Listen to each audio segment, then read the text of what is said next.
The bullies torn her jacket while laughing. She left them moaning on the floor. Keiko Nakamura adjusted her grandmother's old leather jacket for the 100th time that morning as she walked through the towering brick archways of Roosevelt High School. The jacket, worn and patched in several places, had belonged to her grandmother during her youth in California, and despite its shabby appearance, it was the only piece of clothing that made Keiko feel connected to her family's history. At barely 5 feet tall, with a slight frame, straight black hair that fell past her shoulders, and thick-rimmed glasses that constantly slid down her nose, Keiko had learned to navigate the crowded hallways by keeping her head down and moving quickly between classes. Roosevelt High was one of those massive public schools that housed over 3,000 students, its long corridors lined with dented lockers and fluorescent lights that flickered intermittently. The building had been constructed in the 1960s and carried that institutional atmosphere that seemed to amplify every sound, from slamming locker doors to the constant chatter of students rushing to their next period.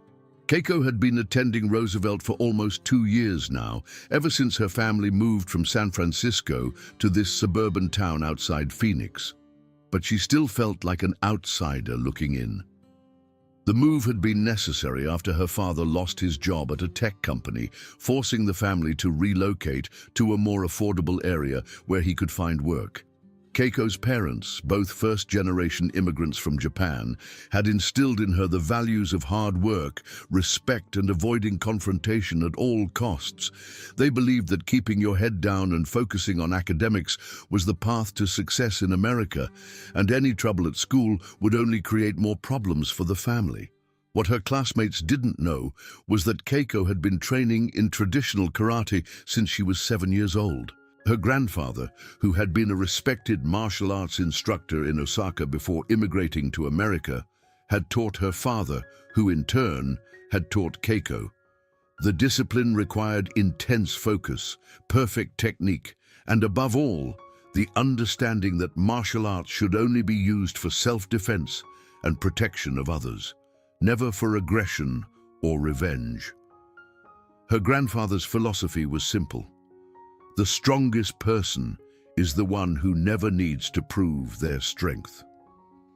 This philosophy had served Keiko well during her first year at Roosevelt, where she had managed to avoid most conflicts by simply being invisible. However, this year had brought new challenges in the form of Blake Morrison and his crew. Blake was everything Keiko wasn't: tall, athletic, popular, and loud. He was the star quarterback of the Roosevelt Eagles football team, with perfectly styled blonde hair and the kind of confident smile that made teachers overlook his questionable behavior. His father owned several car dealerships in the area, which gave Blake a sense of entitlement that permeated everything he did. Blake's main accomplice was Tyler Knox, a stocky kid with red hair and freckles who seemed to derive his entire sense of self-worth from Blake's approval. Tyler was the type who would laugh too loudly at Blake's jokes and always seemed eager to prove himself worthy of the inner circle. The third member of their group was Madison Pierce, a tall girl with platinum blonde hair who had been homecoming queen the previous year and carried herself like she expected everyone to acknowledge her superiority. The bullying had started small, accidental bumps in the hallway, comments about Keiko's appearance, or deliberately loud conversations about weird foreign kids whenever she was within earshot. Most students simply looked the other way, either because they didn't want to get involved or because they were grateful not to be the target themselves. Even the teachers seemed to miss the subtle cruelties, or perhaps they simply chose to ignore them rather than deal with the complexities of teenage social dynamics. Keiko's daily routine involved carefully mapping out her movements to avoid the areas where Blake and his friends typically congregated. The main courtyard during lunch was off-limits, as was the area near the gymnasium where the athletic students hung out. She had learned to eat her lunch in the library, where Mrs. Rodriguez, the librarian, maintained a strict no-tolerance policy for disruptive behavior. The science wing was generally safe during passing periods, and she could usually make it to her locker and back without incident if she timed it right. But avoidance could only work for so long in a school building where 3,000 students shared the same spaces. It was inevitable that their paths would cross, and when they did, Blake seemed to take particular pleasure in making Keiko's life difficult. There was the time he accidentally knocked her books out of her hands in front of the main office, sending her carefully organized notes scattering across the floor while a crowd of students stepped over them.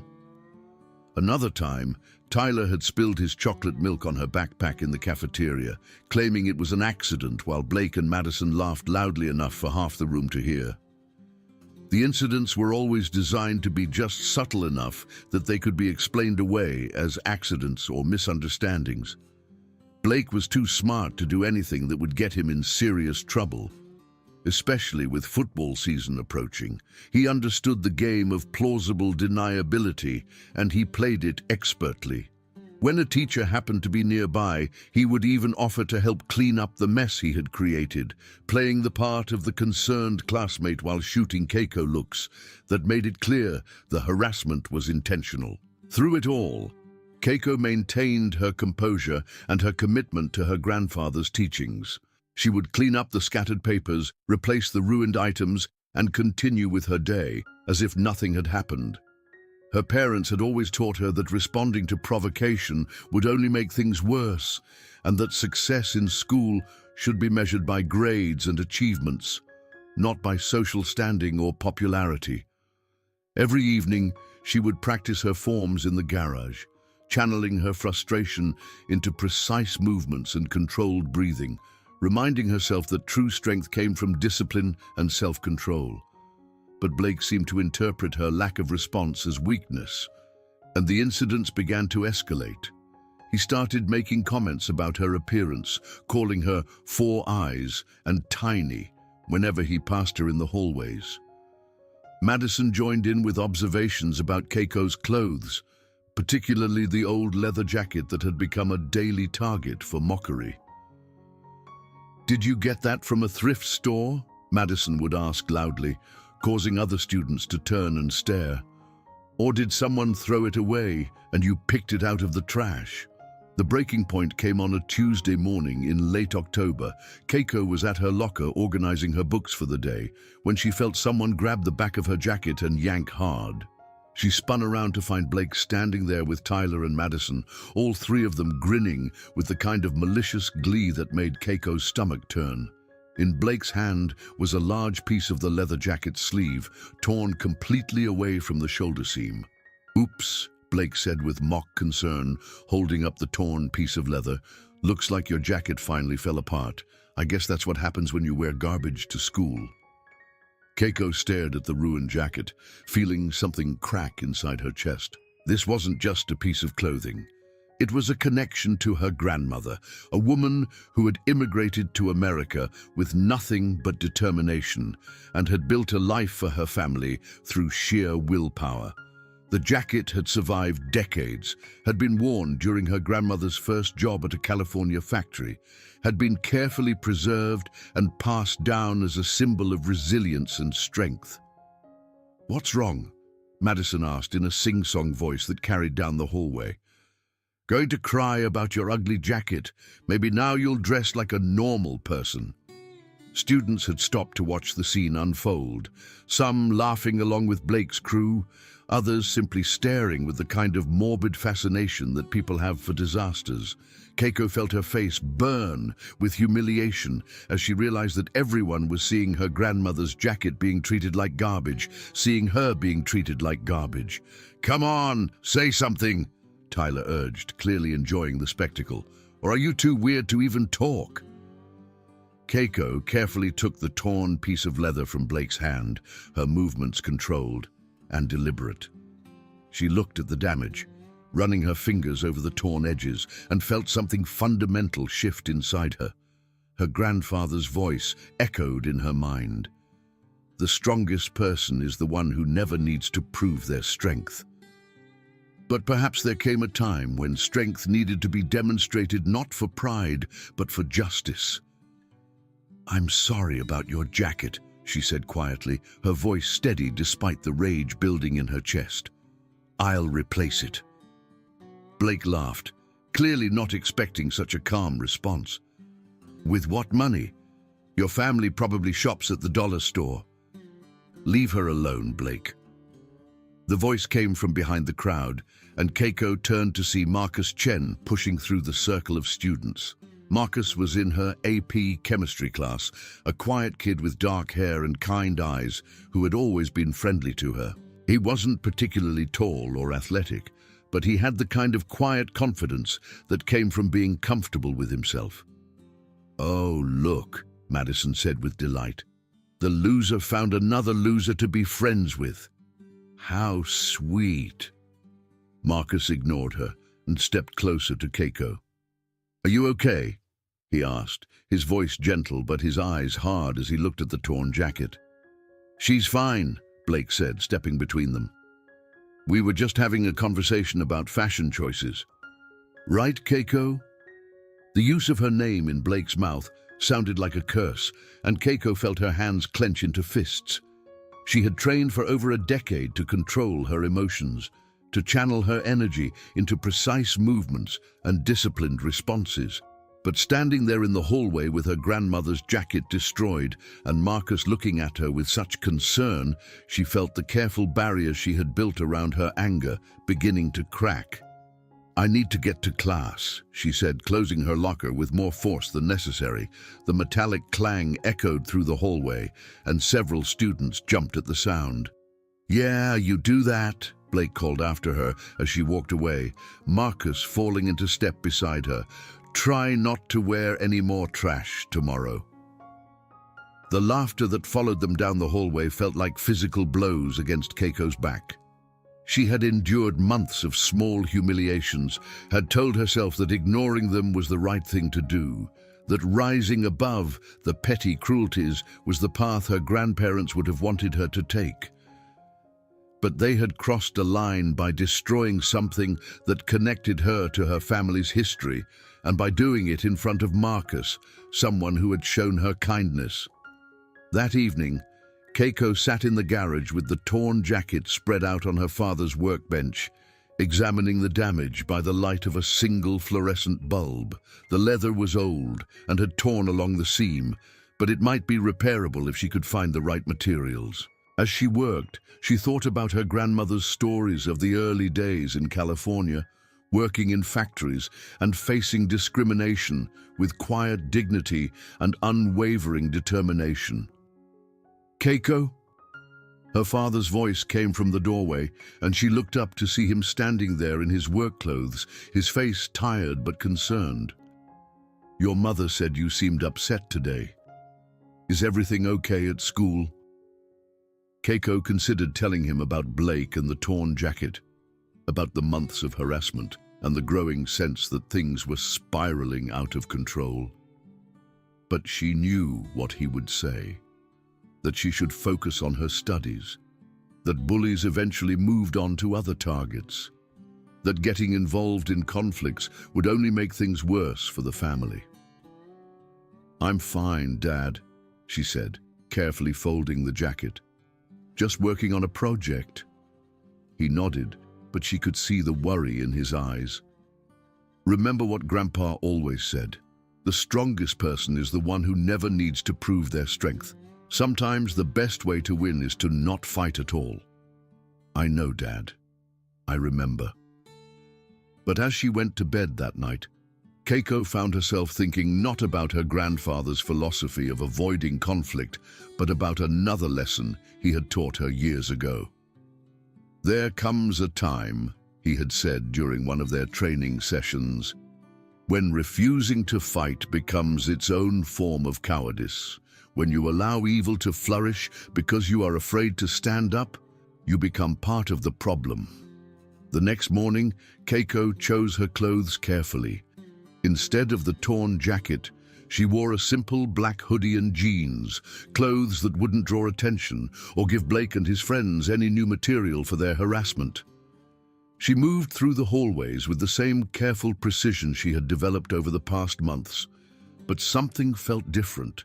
There was a new awareness in her movements, a sense of readiness that she hadn't felt before.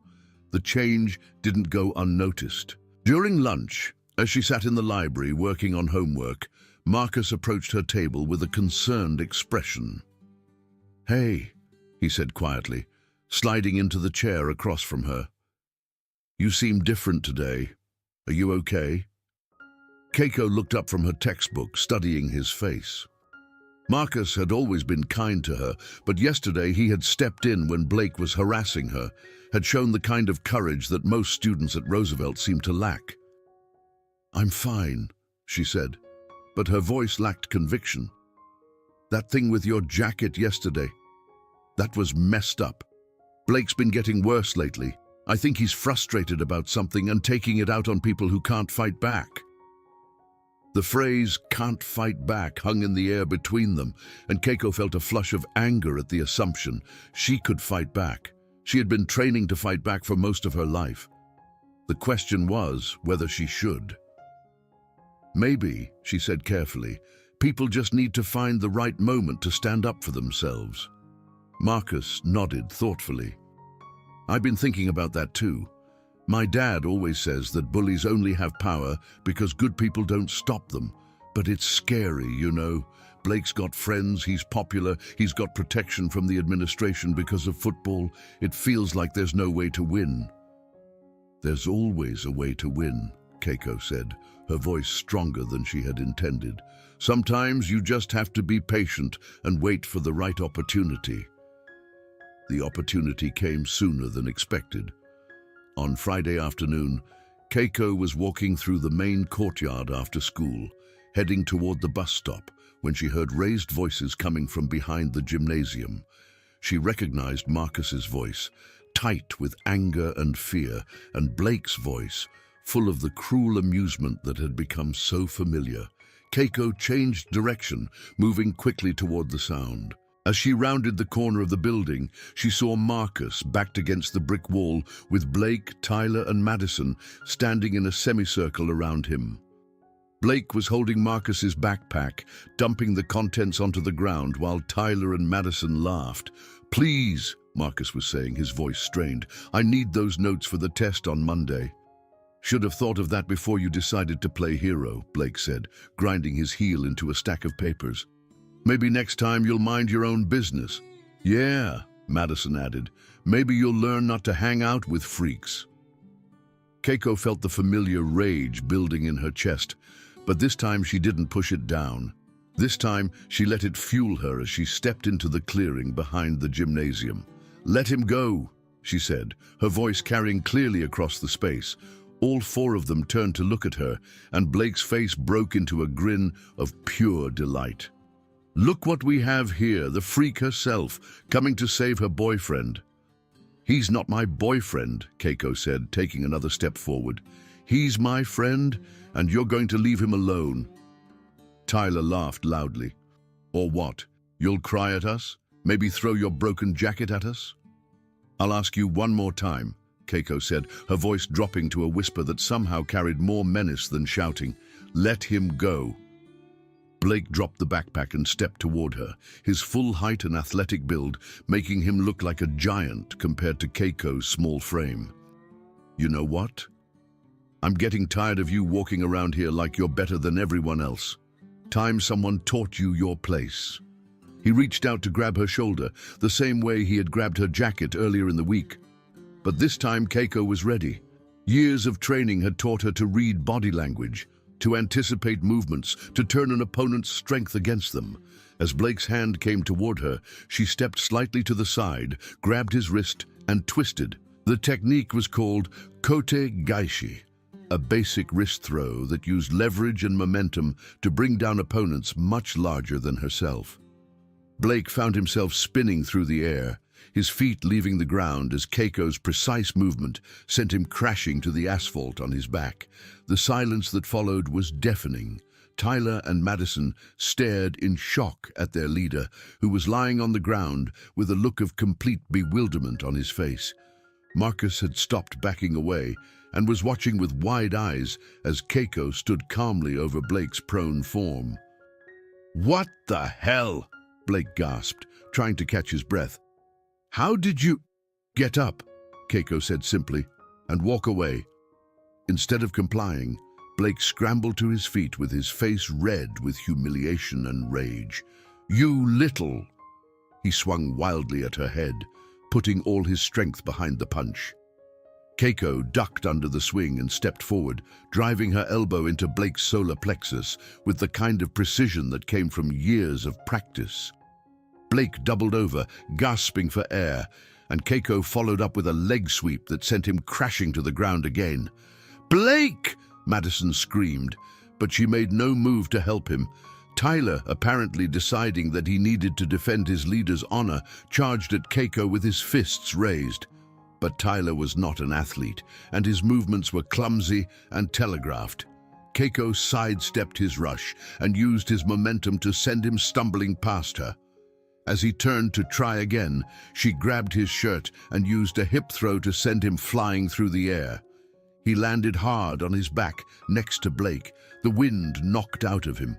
Blake was trying to get up again, his face twisted with a mixture of pain and disbelief. "This isn't over," he wheezed.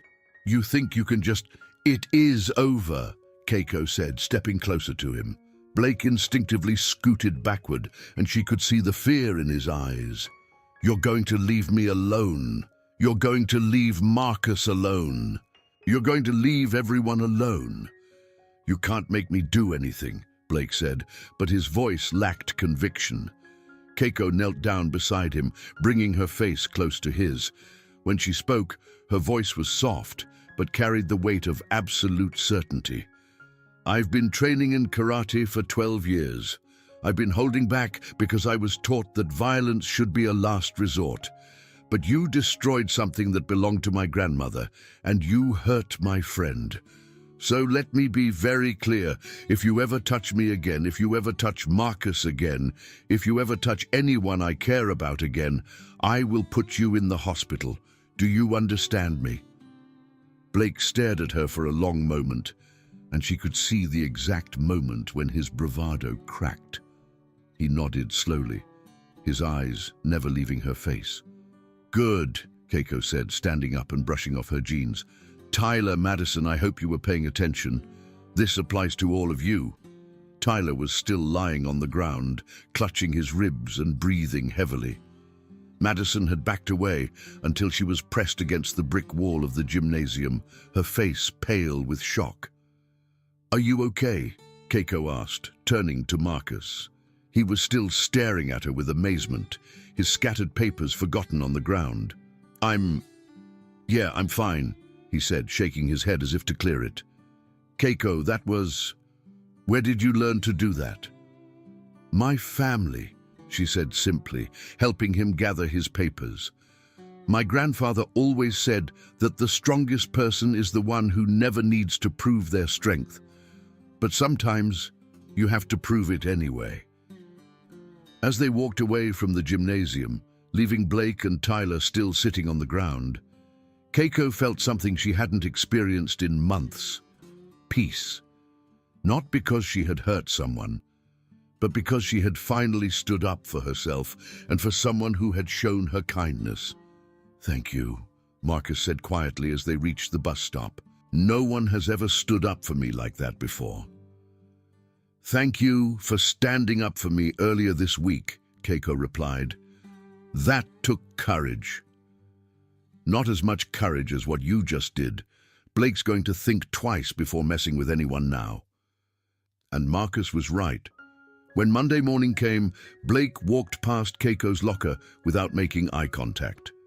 Tyler and Madison gave her a wide berth in the hallways, and the whispered conversations that followed her now carried a different tone, respect instead of mockery.